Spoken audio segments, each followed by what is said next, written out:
Do I seriously have to work today? It's a Monday, and I still haven't had my morning coffee. And you know what? Last episode, that one patient sued me. We're rolling.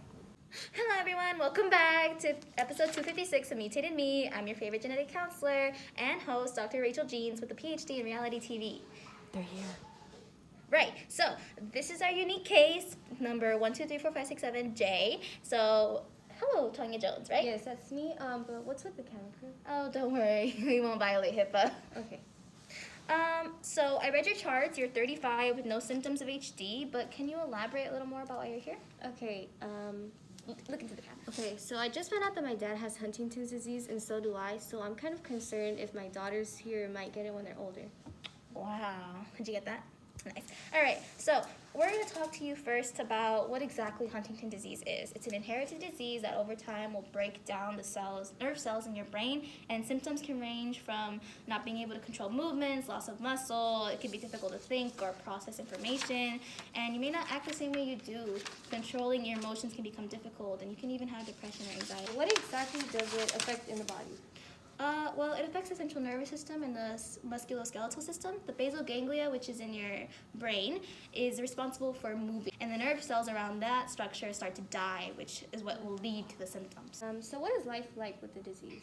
Well, the prognosis of HD is that symptoms usually get experienced around 30 or 40 years old, sometimes earlier, sometimes later, and those affected can expect to have difficulty moving, bodily changes, and a slow decline in cognitive function, and you might need someone to take care of you when you can no longer do things for yourself.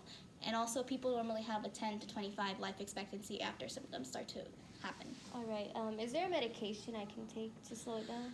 Well, unfortunately, there is no cure, but there are treatment options to slow down the effects of the symptoms, such as physical therapy or medications like tetrabenazine for movement or mood-stabilizing drugs, such as Diprolix, as I have it written here. Do they have any side effects? Because I want to take it right now if that's possible. Well, every If they have medication it. usually has some sort of side effects. So tetrabenazine can have side effects ranging from nausea to bruising.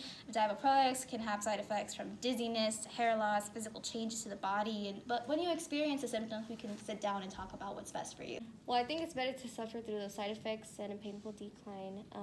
But can you explain a little bit about how it's inherited exactly? Well, yeah, I can use a Punnett square. It's this little diagram that shows the different combinations of genetics to see whether someone has a certain genotype, which is a certain genetic material.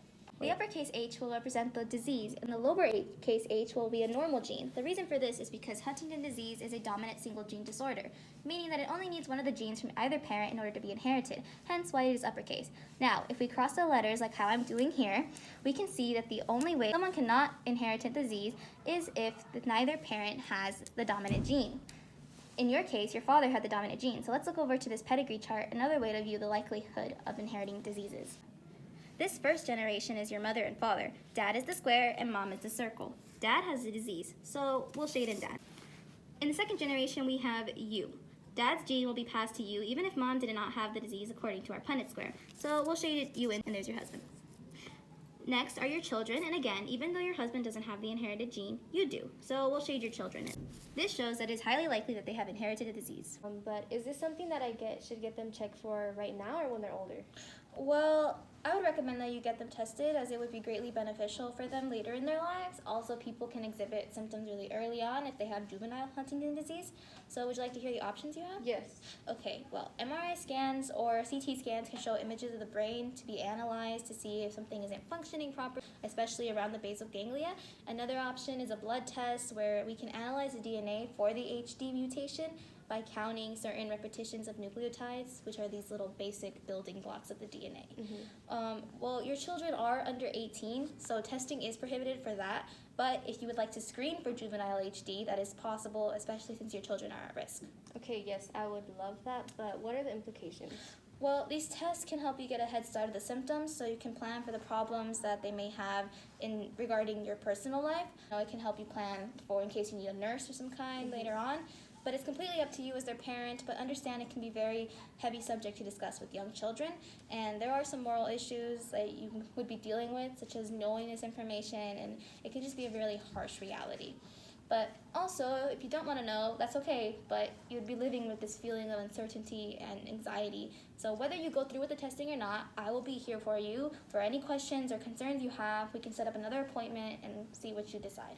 I know this is not going to be easy, but I do trust that you're going to be here with us, helping. Now, thank you. So can you turn to the camera real quick and let them know about your experience here? All right, so Dr. Jeans helped answer a lot of questions. I had a lot of nervousness coming in here. I did not know what I was going to expect, but you helped a lot. Thank you. All right, well, that's it for today's episode. I'm your host, Dr. Rachel Jean. See you guys in the next one.